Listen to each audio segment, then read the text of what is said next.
Toulouse, the 24th of May 2016. A man sees a strange bag floating in the Midi Canal. He has a gut feeling that it contains something horrible, and he's right. It's right near the Passerelle du Bâtonnier, Albert Viala. So he calls the police, and the police and the fire brigade arrive in minutes. That's normal here, the fire brigade come for most emergencies. They retrieve the bag from the canal, and to their shock, they find one human leg. Their priority is to determine as soon as they can who this leg belongs to. But this will not be easy. There are no distinguishing features on the leg, no scars, no tattoos. And due to the extremely quick deterioration of the leg once they pull it out of the water, they can barely tell if it's male or female. And it's equally difficult to tell how long the leg has been there for, because when it's submerged in water, the deterioration process is reduced dramatically. The following day, the investigation team find more evidence. This time, it's one single arm. It's the left arm, and they're in luck because it has a distinctive scar. The arm was found 300 meters away from the leg, and they were both wrapped up in a similar fashion. So they are hoping that the two limbs belong to the same body. Otherwise, it means they're dealing with a serial killer. A team of divers are brought onto the crime scene to scrupulously sweep the Canal du Midi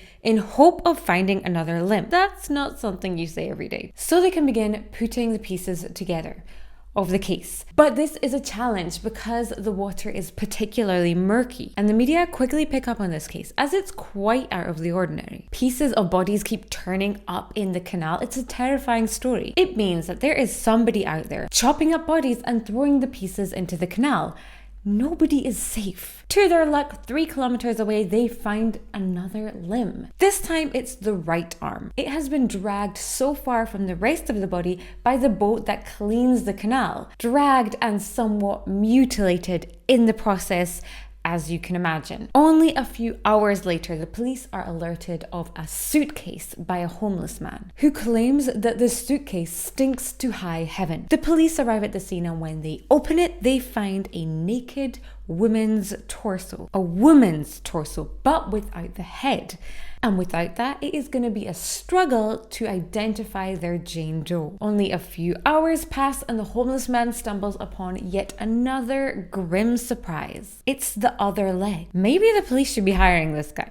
And the question we're all asking ourselves here is, where is the head? And it's not going to be where you think it is. Within the space of 3 days, they find 2 arms and a torso. They know it's all from the same body, but they really need the head to locate the dental records and to figure out how this person died. Right now, they have no idea, and they will only uncover that information with the head.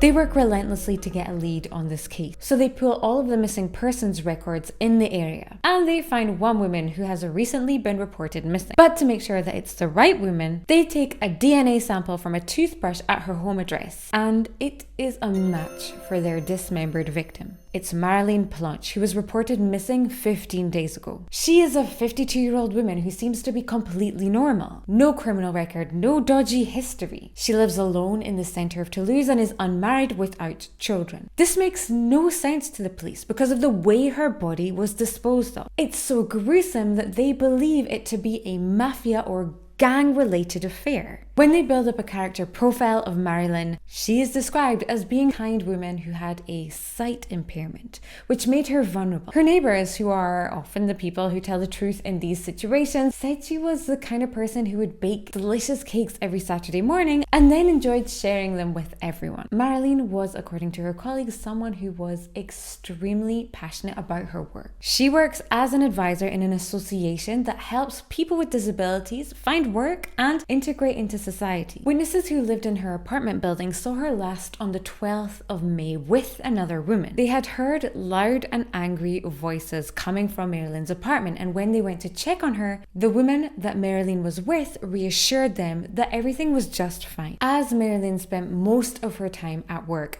detectives decide to question her colleagues to find out if there's anyone who would have a motive to kill her. According to them, she was someone who was extremely dedicated. However, the investigation quickly revealed that one of her colleagues in particular didn't like her at all. Sophie Masala was this colleague who had a particular dislike for Mary Lynn, and everyone is aware of the tension. At the association, it was clear from the moment that Sophie got the job that she had a chip on her shoulder. She always had something nasty to say, and it seemed that she wanted to be in charge or take Marilyn's place. But Sophie was the polar opposite of Marilyn. Sophie comes from a very large family with an extremely abusive history. There are police records of every single time the police had to come and intervene when the family disputes got out of hand. Her mother was renowned for cheating on her father, who, consumed by his grief over the infidelity, decided to remove himself from this world. Sophie was 10 years old when this happened, and she was the child who would ultimately find her dad's body. When she recounts this memory, she's completely emotionless. Sophie's mother then marries another man, and she has a child with him. He in turn decides to adopt all of the children, which is the first moment that Sophie claims traumatized her. But even in this second marriage, Sophie's mother continues to sleep around, so Sophie is left to look after all of the children. She is subsequently exhausted and begins failing in school. When she is finally old enough, Sophie moves to the south of France to Montpellier, where she meets her husband and has 2 children. Sophie has got a criminal record already. She was never sent to jail, but she did commit a serious crime. For context, she is a big spender, but she doesn't have a lot of money, and to top things off,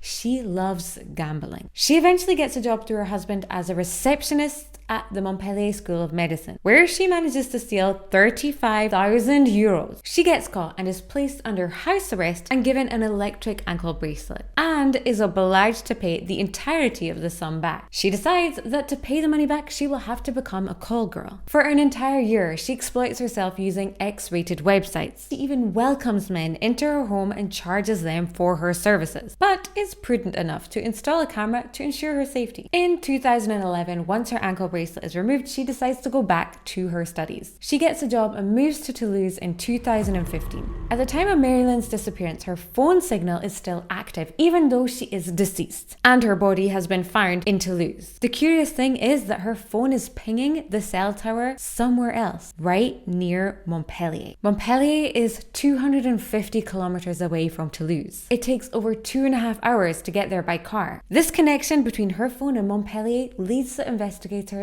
right back round to Sophie. Although Sophie is obviously jealous of Marilyn, there's no obvious psychological problems that her colleagues noticed, other than she's a little immature and quite self-centered. On the 28th of May, Sophie is stopped by the police when she lands in Montpellier airport. She is taken directly in for questioning. She doesn't deny the bad blood that there was between her and Marilyn, our victim. She also doesn't deny that she was with Marilyn on the last night she was seen alive. Sophie alleges that Marilyn was coming onto her over text message. So she decided to go over to Marilyn's house and straighten things out. However, when she got there, Marilyn pounced on her, and at this moment she felt the need to defend herself. The only thing that she had near her was a bottle, so she grabbed it and began hitting Marilyn on the head. She leaves Marilyn's house after the bottling, believing that she's still alive. She goes home, takes a shower, and then when she comes back to Marilyn's property, she sees her lying on the ground,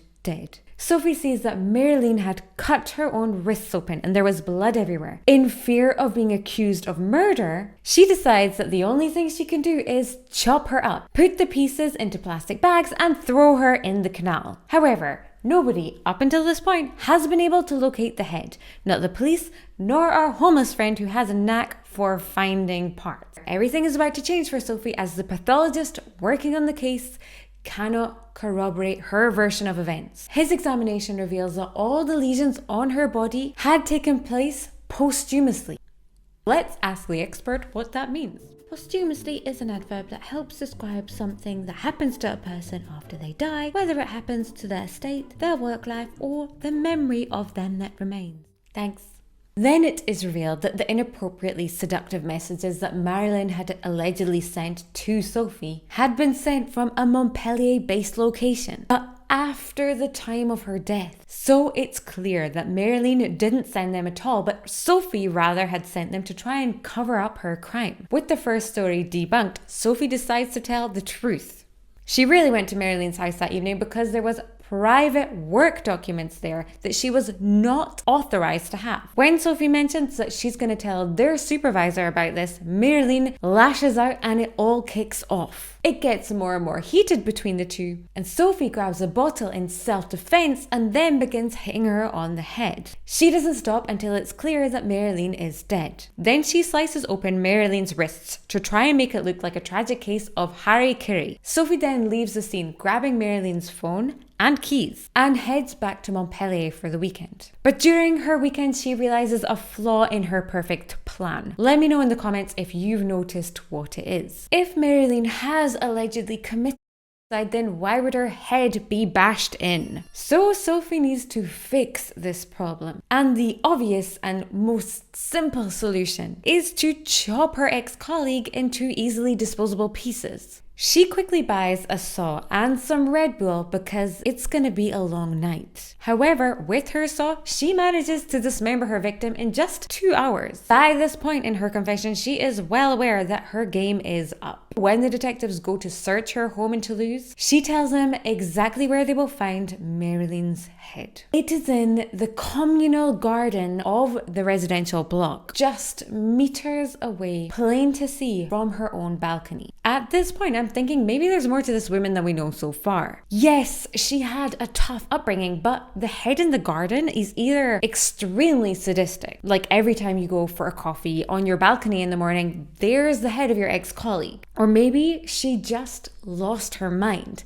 in a figurative sense. But her reasoning for the head in the garden was that she believed her colleague deserved some kind of ceremonial burial. But the whole body would have been too obvious, so she did a ceremony with just the head. Up until this day, Sophie has never shown any sincere remorse for her action. When the crime is investigated by trained psychologists, they come to the conclusion that Marilyn had reminded Sophie of her own mother, whom she hated and blamed for her father's death. She never let go of that resentment. What all of the experts found disturbing was Sophie's manner when she was talking about the most graphic parts of this case. When discussing the chopping up element, it was as if she was recounting a science experiment. She states the facts candidly, saying such things as, it was not easy to cut her up. Some parts were hard to cut through, which is how we might talk about cutting up a pork chop, but not a human. The main investigator on the case said that it was very rare to deal with a perpetrator who had subsequently chopped their victim into pieces. This is due to the fact that it is an extremely gruesome thing to do. So it's mainly seen in professional hit cases or gang crime.